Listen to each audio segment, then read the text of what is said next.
Spiritual tax Tamil நேயர்களுக்கு வணக்கம். நான் உங்கள் பிருந்தா சங்கர். இன்று நம்மோடு சிறப்பு விருந்தினராக இணைந்திருப்பது ஜோதிடர் ரங்கநல்லூர் பஞ்சநாதன் அவர்கள். வணக்கம் சார். வணக்கம்மா. எப்படி இருக்கீங்க? நல்லா இருக்குமா. 2026 ஆரம்பிச்சதுல இருந்து பாத்தீங்க அப்படின்னா சனி பயிற்சி, அப்புறம் தமிழ் வருடப்பிறப்பு அப்படின்னு சொல்லிட்டு நிறைய நம்ம பார்த்துட்டு இருக்கோம் சார்.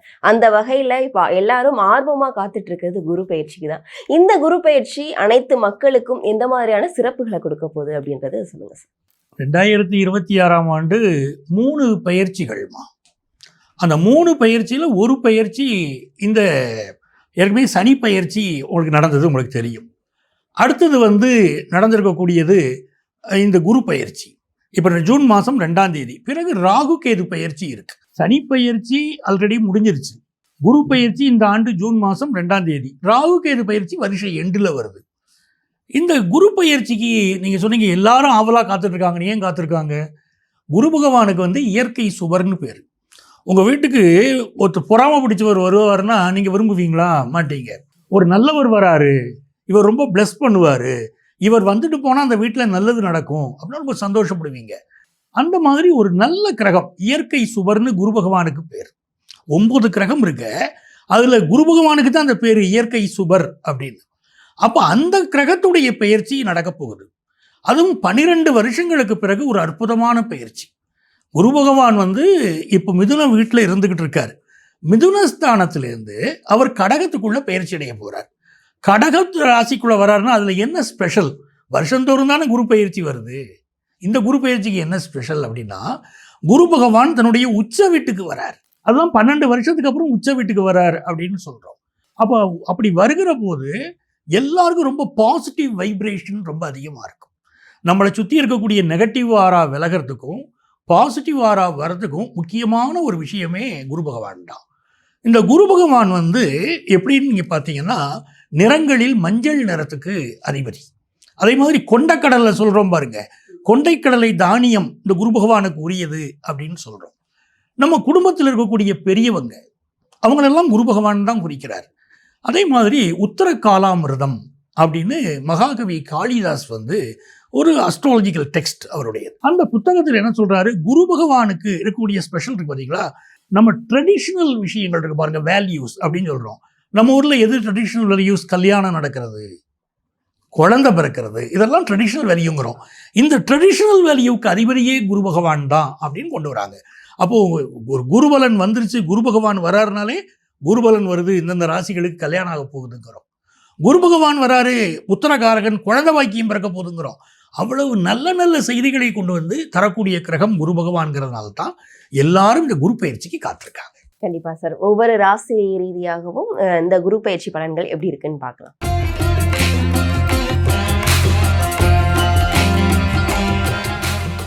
சார், விருச்சிக ராசிக்காரர்களுக்கு இந்த குரு பயிற்சி கொடுக்கக்கூடிய ஜாக்பாட்கள்னா என்னென்ன? விருச்சிக ராசிக்காரர்கள் அப்படின்னு சொன்னாலே ஒரு தனி மகிழ்ச்சி தான். என்றைக்குமே இந்த விருச்சிக ராசிக்காரர்கள் பார்த்தீங்கன்னா சொன்ன சொல் மாறாதவங்க. ஒரு வார்த்தை ஒருத்தருக்கு ப்ராமிஸ் பண்ணிட்டாங்கன்னா அந்த ப்ராமிஸ்லேருந்து மாற மாட்டாங்க. ஆனால் அந்த உலகத்தில் அதிக கிரிட்டிசைஸுக்கு ஆளாகக்கூடிய ஆட்களும் அவங்க தான். எல்லாரும் திட்டுவாங்க. விருச்சிக ராசியில் ஒரு மாமியார் இருந்துச்சுன்னா மருமக திட்டாத மருமக கிடையாது. விருச்சிக ராசியில் ஒரு மருமக இருந்துட்டா மாமியார் திட்டுவாங்க. ரெண்டும் தான் நடக்கும். அப்படி ஒரு என்றைக்குமே நல்லதை செய்து கெட்டதை வாங்கக்கூடிய ராசியாக இருக்குது. ஒரு ஆஃபீஸில் வேலை பார்த்தாலும் கூட வேலை பார்க்குறவங்கெல்லாம் விருச்சிக ராசிக்காரங்களை கண்ணு முன்னால் பாராட்டுவாங்க, பின்னாடி திட்டுவாங்க. அப்படிப்பட்ட ராசி அவர்களுக்கு இப்பொழுது மிகப்பெரிய யோகம். என்ன யோகம் வருது இவங்களுக்கு அப்படின்னு கேட்டிங்கன்னா, ஃபினான்ஷியல் டிஃபிகல்ட்டிஸ் மாறுதுப்பா. இது வரைக்கும் 8ஆம் இடத்தில் இருந்து குரு பகவான் 9ஆம் இடத்துக்கு வரார். 9ஆம் இடம்ங்கிறது ஓடி போனவனுக்கு 9ஆம் இடத்துக்கு குருங்கிறோம். 9ஆம் இடத்துக்கு குரு பகவான் வந்தால் ராஜ வாழ்க்கை காத்திருக்குங்கிறாங்க. மிகப்பெரிய வாழ்க்கை, சமுதாயத்தில் மதிப்பு மரியாதை கிடைக்கக்கூடிய ஒரு வாழ்க்கை, எல்லாரும் ஏறிட்டு பார்க்கக்கூடிய வாழ்க்கை, எல்லாரும் உங்களை வாழ்த்தக்கூடிய காலகட்டம். அப்படி ஒரு ஜாக்பாட் அடிக்குது உங்களுக்கு. கண்டிப்பா சார், ரொம்ப அழகா சொல்லியிருந்தீங்க. நல்லதை செய்து கூட கெட்ட பேர் தான் கிடைக்குது அப்படின்னு சொல்லிட்டு. அதே மாதிரிதான் விருச்சிக ராசிக்காரர்கள் தொடர்ந்து சொல்லி கொண்டுட்டு இருக்காங்க. ஏன்னா அவர்களுக்கு ஏத்த புகழும் அவருக்கு ஏத்த கௌரவம் அவங்களுக்கு கிடைக்க மாட்டேங்கி. காரணம் என்ன? இதெல்லாம் நீங்கிறதற்கு வாய்ப்பு இருக்கா இந்த காலகட்டத்தில்? விருச்சிக ராசிக்கு நல்ல கௌரவம் கிடைக்கக்கூடிய காலகட்டம். ஒரு ரெகக்னைசேஷன் கிடைக்கல அவங்களுக்கு.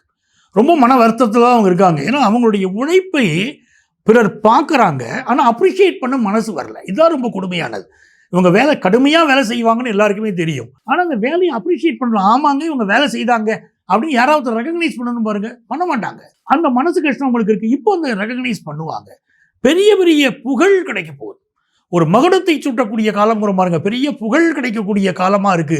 அப்போ எந்த துறையில் விருச்சிக ராசிக்காரர்கள் இருந்தாலும் அந்த துறையில் இவர்கள் சாதிக்க போகிற காலகட்டம். கண்டிப்பா. அதே மாதிரி விருச்சிக ராசிக்காரர்களுக்கு ரொம்ப நாளா குழந்தை திருமணமாகி நீண்ட நாள் ஆகுது, குழந்தை பாக்கியம் இல்லை அப்படின்ட்டு ரொம்பவே தவிக்கக்கூடியவர்களுக்கு குழந்தை பாக்கியம் கிடைக்குமா? ரொம்ப நல்லதுமா. அதாவது விருச்சிக ராசிக்காரர்களுக்கு முதல்ல முக்கியம், கல்யாண வாழ்க்கை பலர் சிறப்பா இல்லைங்கிறாங்க. கல்யாணமே அமையலையே எனக்கு அப்படின்னு சில பேர் கோவப்படுறாங்க. கல்யாண வாழ்க்கை சிறப்பா இல்லாதவன் சில பேர், உனக்காவது பரவாயில்லப்ப எனக்கு கல்யாணமே ஆகலையேங்கிறாங்க பாருங்க. கல்யாணம் ஆகாதவங்களுக்கு கல்யாணம் கூட்டிடும். ஏன்னா இவங்களுக்கு மிகப்பெரிய யோகம் இப்போ வருது. குரு 9ஆம் இடத்துக்கு வராருன்னா குரு பலம் வருதுன்னு சொல்கிறோம். இந்த குரு பகவானுடைய பலம் வந்தால் தான் கல்யாணம் ஆகும். குரு பகவானுடைய பலம் வராமல் கல்யாணம் ஆகிடுது. சில பேர் சொல்லுவாங்க உடனே, சார் எனக்கு குரு 8ஆம் இடத்துல இருக்கும்போது கூட கல்யாணம் ஆச்சுன்னு. புருஷன் பொண்டாட்டிகளில் ஏதாவது ஒரு குறையோ பிரச்சனையோ குடும்பத்தில் பிரச்சனையோ அது கொடுக்கும். குரு பலம் வந்து கல்யாணம் ஆச்சுன்னா வாழ்க்கை நல்லா இருக்கும். இப்போ கல்யாணம் ஃபிக்ஸ் ஆயிடும். அதே நேரத்தில் இன்னொரு முக்கியமான விஷயம், குரு பகவானுடைய விஷயத்தினால கிடைக்கக்கூடிய நன்மை, முதல் திருமணம் பாதிக்கப்பட்டவங்க இருக்காங்க பாருங்க, டைவர்ஸ் ஆகிருக்கும். எனக்கு 2வது கல்யாணம் கூடிய வருமானு காத்துக்கிட்டு இருப்பாங்க, செகண்ட் மேரேஜ் இப்போ ஃபிக்ஸ் ஆகிடும். அதுவும் உங்களுக்கு பெரிய யோகம், நல்ல வரன் அமையும். முதல் திருமணம் அவங்களுக்கு டைவர்ஸ் ஆகி 2வது கல்யாணம் ஆகும்போது அங்கே ஒரு பிரச்சனைனா எங்கே போவாங்க? அப்போ 2வது கல்யாணம் நல்லா அமையணும் இல்லை? இப்போ 2வது கல்யாணம் நல்ல முறையில் கூடி வந்துடும். கல்யாணம் ஆனவங்களுக்கு குழந்தை பாக்கியத்தை கேட்குறீங்க, அற்புதமான சந்தான பிராப்தி உண்டு. 5ஆம் இடத்தை குரு பார்க்குறாருமா. ஏற்கனவே பார்த்தீங்கன்னா 5ல் சனி உட்கார்ந்துருக்கு. 5ல் சனி இருக்கும்போது குலதெய்வ தோஷம். பிள்ளைங்க சரியான சொல்படி கேட்க மாட்டாங்க. அப்படிப்பட்ட காலகட்டத்தில் நடந்துட்டு இருக்கு. பல விருச்சிக ராசிக்காரங்க போய் பையன்கிட்ட போய் கல்யாணம் பண்ணுறான்னா பண்ண மாட்டான் பையன். போப்பா அவன் வேலையை பார்த்துக்கிட்டு இப்படிமா. அப்பா என்ன பேசினாலும் பையனுக்கு பிடிக்காது, அம்மா அட்வைஸ் பண்ணினாலும் இப்போ பிடிக்காது. அப்படி ஒரு மன அழுத்தத்திலேயே அந்த பிள்ளைங்க இருந்துட்டு இருப்பாங்க. இப்போ இந்த குரு பகவான் உச்சமாகி பார்க்குறாரு பாருங்க, அந்த பையனை கல்யாணம் பண்ணி வைமான்ருவா. அந்த மாதிரி பிள்ளைங்க நல் வார்த்தை கேட்பாங்க. படிக்க மாட்டேன்னு சொன்ன இவங்க வீட்டு பிள்ளைக்கு இப்போ படிக்க ஆரம்பிப்பாங்க. எல்லா வகையிலும் உத்தரவாக்கியம், முதல்ல குழந்தை பாக்கியம் கிடைக்குது, குழந்தைகளுக்கும் நல்ல குணங்களும் கிடைக்குது. ஏற்கனவே இருக்கிற பிள்ளைகளுக்கு அப்படியே யோகமானது. கண்டிப்பா சார். இவர்களுடைய இல்லற வாழ்க்கை அப்படின்றது ரொம்பவே அழகா இருக்குன்னு சொல்லியிருக்கீங்க. இப்போ இவர்களுக்கு வேலை வாய்ப்பு அப்படின்றது எப்படி இருக்கும்? அதாவது விருச்சிக ராசிக்காரங்களுக்கு பொதுவாக பார்த்தீங்கன்னா ஐஏஎஸ் ஐபிஎஸ் போன்ற துறைகளில் வேலைக்கு ட்ரை பண்ணுறாங்கன்னு வச்சுக்கோங்க, அது கிடைக்கக்கூடிய யோகம் அவர்களுக்கு உண்டு. கம்யூனிகேஷன் செக்டாரில் பலருக்கு வேலை வாய்ப்பு கிடைக்கும். அதாவது கம்ப்யூட்டர் துறையில் இந்த மாதிரி கிடைக்கும். ஃபாரின் ஆப்பர்ச்சுனிட்டி அதில் எதிர்பார்க்குறாங்கன்னா ஃபாரின் ஆப்பர்ச்சுனிட்டி கூடி வந்துடும். அலைஞ்சு திரிஞ்சு தொழில் செய்யக்கூடியவங்க இருக்காங்க பாருங்க, ஒரு ரெப்ரசன்டேட்டிவ் தொழில் செய்கிறாங்க, அந்த மாதிரி கிடைக்கும். கவுன்சிலிங் தொழில் செய்யக்கூடியவர்கள், உளவியல் நிபுணர்கள், இவர்களுக்கெல்லாம் ஒரு நல்ல காலம் அமைய போகுது. மீடியா துறையில் இருக்கிறவங்க சரியான வேலை இல்லைன்னா வேலை வாய்ப்புகள் மிகச்சிறப்பாக அமையும். கண்டிப்பா சார். இவர்களுக்கு மேலும் இந்த பலன்களை அதிகரிக்க செய்ய எந்த மாதிரியான தெய்வ வழிபாடுகளை மேற்கொண்டால் சிறப்பா இருக்கும்? திருத்தணி முருகன். இந்த திருத்தணி முருகனை போய் வழிபடுவது என்பது ஒரு அற்புதமான பலன் தான். இந்த விருச்சிக ராசிக்கு அதிபதியே செவ்வாய் தான். செவ்வாய்னா முருகப்பெருமான். இவர்கள் திருத்தணி முருகனுக்கு சென்று வழிபடுவது, பால் காவடி எடுத்துக்கிட்டு போகணும். பால் காவடி அல்லது பன்னீர் காவடி எடுத்துக்கிட்டு இவங்க திருத்தணி முருகனை வழிபடணும். அப்படி காவடி எடுத்து முருகனுக்கு அபிஷேகம் செய்து வழிபடுகிற போது மனசில் நினைச்ச எல்லா கோரிக்கையும் அவர்களுக்கு நிறைவேறும். மிகப்பெரிய பூர்வ புண்ணிய அனுக்கிரகத்தை அந்த குரு பகவான் தரப்போறாரு. ரொம்ப நல்லா இருப்பாங்க. குரு பகவானுடைய பயிற்சி நடக்க போகுது அப்படின்னாலே எல்லாருமே நம்ம மகிழ்ச்சியா இருக்கலாம். இந்த குரு பகவானுடைய பயிற்சி மஞ்சள் வண்ணத்திற்கு அதிபதி குரு பகவான். இந்த குரு பயிற்சி காலம் நமக்கு ரொம்ப நல்லா இருக்கணும்னா மஞ்சள் வண்ண ஆடைகளை பயன்படுத்துங்க. இந்த ஆடைகளை பயன்படுத்தினாலே உங்களுக்கு வரக்கூடிய தடைகள் எல்லாமே விலகும். அதே போல எண் கணிதத்திலே 3ஆம் எண், 12ஆம் எண், 21ஆம் எண், இதையெல்லாம் குரு பகவானுடைய அருளாசி பெற்ற எண்களாக எடுத்துக்கிடுறோம்.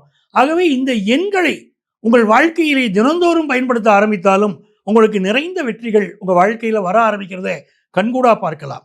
பேராசிரியர்கள், மருத்துவர்கள், நல்ல நீதிபதிகள் அப்படின்னு ஒவ்வொரு துறையிலும் யாரெல்லாம் புகழ்பெற்று இருக்காங்களோ, மக்கள் விரும்பக்கூடிய துறைகளில் யார் புகழ்பெற்று இருக்கிறார்களோ இவர்களெல்லாம் குரு அம்சம் பொருந்தியவர்களாக இருக்கிறார்கள். நல்ல மனதுடையவர்கள் பல பேர் குரு அம்சம் பொருந்தியவர்கள் என்று உலகம் அவர்களை பாராட்டுகிறது. ராசியில ஒருத்தருக்கு குரு பகவான் இருந்துட்டா, உங்க ஜாதகத்துல லக்னத்துல குரு பகவான் இருந்துட்டால் இவரை நல்ல மனிதர்னு ஒருத்தர் சொல்ல வேண்டாம், பார்த்த உடனே தெரிஞ்சுக்கலாம். அவ்வளவு அருளான முகம், அன்பான முகம் உடையவர்களாக இருக்கிறார்கள். ஆக இந்த குரு பகவான் என்று சொல்லக்கூடியவர் நம்ம ஜாதகத்துல நல்ல நிலையில் இருந்துட்டா நல்ல முறையில கல்யாணம் ஆகுது, நல்ல முறையில குழந்தை பாக்கியம் கிடைக்குது, வாழ்க்கையில உயர்ந்துகிட்டே போறோம். இந்த குரு பயிற்சி எனக்கு நன்மைகளை நிறைய அள்ளி வழங்கணும், நான் யாரை வழிபடலாம் அப்படின்னு பொதுவான பரிகாரம் உண்டாங்க. என்னால கோயிலுக்கு போக முடியாது, நான் இந்திய நாட்டில் இல்லை, வெளிநாட்டில் இருக்கேன், எனக்கு ஏதாவது ஒரு வழிவகை இருக்கிறதா அப்படின்னு கேட்டா நீங்கள் என்ன செய்யலாம் அப்படின்னு பார்த்தீங்கன்னா, உங்க வீட்டில் ஒரு ஷீரடி பாபாவுடைய படத்தையோ இல்லாவிட்டால் ஒரு சிலையையோ நீங்க வச்சுக்கலாம். அந்த சிலையை வைத்துக்கொண்டு ஒரு தாள் எடுத்துக்கொள்ளுங்கள், வெள்ளை தாளோ மஞ்சள் தாளோ ஒரு தாள் எடுத்துக்கிட்டு அதில் சிறிதளவு மஞ்சள் பொடியிட்டு அந்த தாளை மடித்து ஒரு பொட்டலமாக கூட வைத்து ஷீரடி பாபாவுடைய சிலைக்கு அடியிலேயே வைத்து தினந்தோறும் 3 முறை அவருடைய திருநாமத்தை சொல்லி வழிபட்டு பாருங்க, உங்க வாழ்க்கை ரொம்ப நல்லா இருக்கும். சார் என்னால் அது கூட பண்ண முடியாது சார், நான் என்ன பண்ணினா எனக்கு நன்மைகள் நடக்கும் அப்படின்னா 3ங்கிற எண் இருக்கு பாருங்க, இந்த எண்ணை தினந்தோறும் 108 முறை எழுதிட்டு வாங்க. உங்களுக்கு குரு பகவானுடைய அருள் பரிபூரணமாக கிடைப்பதை கண்கூடாக பார்க்கலாம். நம்ம ஊர்ல இருக்கிறவங்க கொண்டக்கடலை மாலை, குரு பகவானுக்கு கொண்டக்கடலை மாலை போடணும், தட்சிணாமூர்த்திக்கு இல்லை. நவக்கிரகத்தில் இருக்கக்கூடிய குரு பகவானுக்கு கொண்டைக்கடலை மாலை போட்டாலும் உங்கள் வாழ்க்கை அற்புதமாக அமையும். உங்கள் வாழ்க்கையில மென்மேலும் வெற்றிகள் பெறுவதற்கு பொதுவான பலன்களை உங்களுக்கு நான் சொல்லியிருக்கேன். உங்க ஜாதக ரீதியா இப்படி எப்படி இருக்கும் இந்த குரு பயிற்சி பலன்கள் அப்படின்னு தெரிஞ்சுக்கணும்னா எங்களை நீங்க தொடர்பு கொள்ளலாம். உங்கள் வாழ்க்கைக்கு வழிகாட்ட நான் காத்திருக்கிறேன். உங்கள் ஆத்மார்த்த ஜோதிடர் நங்கநல்லூர் டாக்டர் பஞ்சநாதன். கண்டிப்பா சார், நீங்க சொன்ன பதிவுகள்லாம் மக்களுக்கு ரொம்பவே பயனுள்ளதா இருக்கும். வேறொரு பதிவுகளை சந்திக்கலாம். நன்றி. ரொம்ப நன்றிமா.